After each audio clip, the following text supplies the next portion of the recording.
Welcome to Spoiler Alert, where we talk about and subsequently spoil your favorite shows. A deer, a female deer. This week we dissect those crazy Sound of Music numbers. Ray, a drop of golden sun. We ponder Scandal's latest killer twist. YOLO? I have committed a sin. My father was trying to protect me this whole time. And also look at Once Upon a Time's latest casting controversy.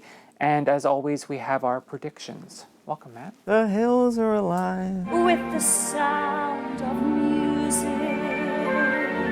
We saw the feedback on Twitter, so we knew that there was a lot of viral excitement about it. But when those numbers came in Friday morning, 18.5 million viewers. It's insane. It's always tough to go by Twitter because, Sharknado had exactly. so many tweets. That's the cautionary tale. And it wasn't 18.5 million viewers, I don't think it was 18.5 thousand viewers. So you're just wondering how that's going to translate for a broadcast show. Right. But I was really happy to see that happen. I was too. There was a lot of snark on Twitter, and I was tempted a couple times to pile on. Carrie Underwood wasn't amazing in that role. I know. She had a great voice, but was a little wooden. I'm sorry, I shouldn't have said those things.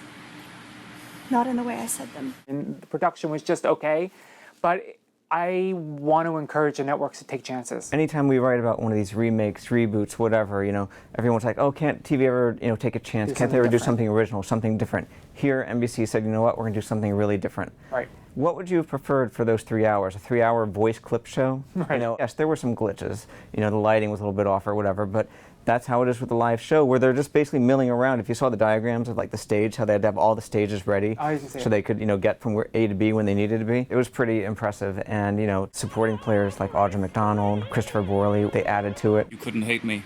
I'm too lovable. And it was just a fun exercise. And also the thing about Twitter is it's so rare now with television that we get a communal experience like this where everybody is watching the same thing. Yeah. And that's kind of fun, even if a lot of it was snark. I was worried though that when the third hour came around that people were going to forget that Scandal was on or something. Oh, They were going to forget to switch, and then all these Scandal spoilers were going to start just invading Twitter. But Scandal held up really well. Yeah. It goes to show that you put something different on, it's not necessarily going to siphon viewers away from another show. It's just going to bring more eyeballs to television. Yeah, a good bulk of those 18 million viewers didn't come from anybody else. They weren't stolen from anybody else. Right. They basically were just supplemental. People who weren't necessarily going to be watching TV that night. And this will obviously open the floodgates for event, movie, musical. I've already joked Taylor Swift's Evita Live. A lot of options. Definitely. And I think the next one they'll improve on some of the mistakes they made. The thing with Sound of Music is maybe it's not the greatest story as far as script and dialogue,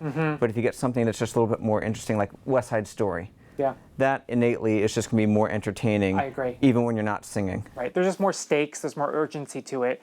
A lot of this felt very sort of casual and at times kind of boring. But speaking of Scandal, another crazy episode. I get intimidated to write those recaps. I just don't know where to start sometimes. Right? And this week was one of those weeks. Where did you start? What do you think is sort of the big twist of the episode? Well, I actually start when I write a recap.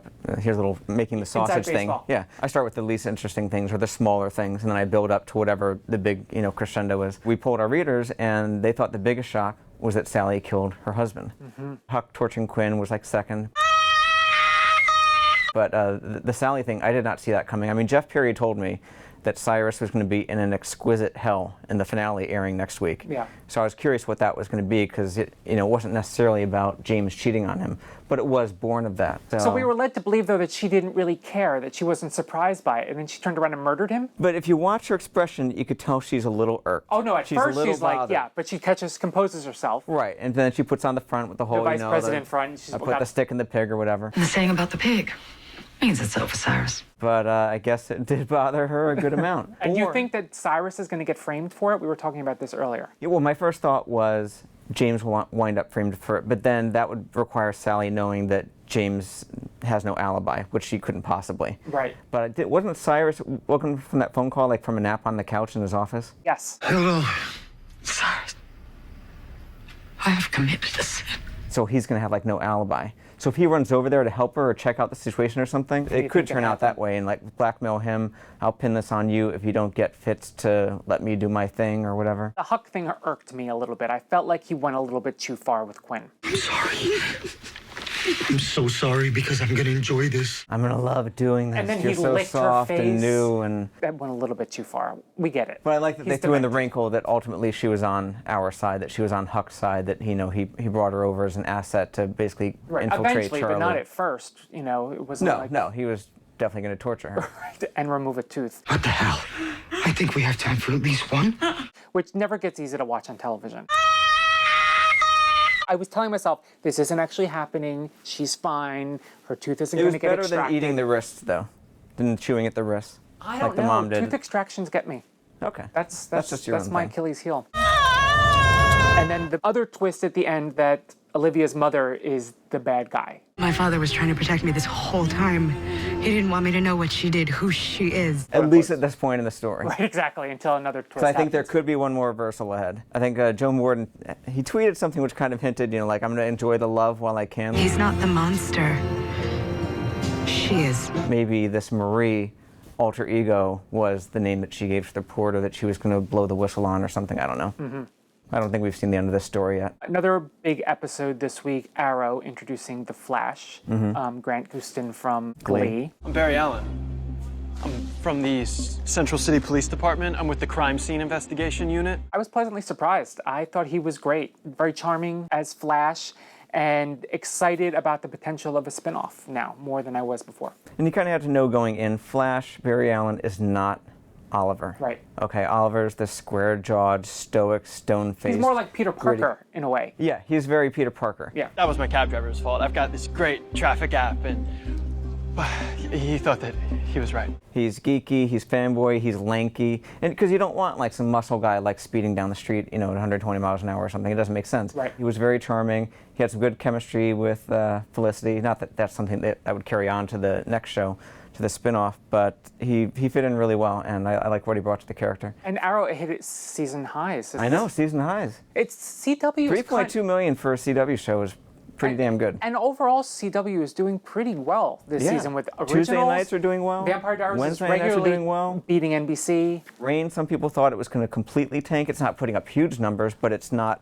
Ask Us Yellow mailbag. I'm getting more and more Reign questions every week. Yeah, Which yeah. usually is a good barometer. And as far as Barry Allen's second appearance on Arrow in the fall finale, I can say that he will prove to be very perceptive about Oliver and Felicity, and perhaps maybe they have more than a working bond.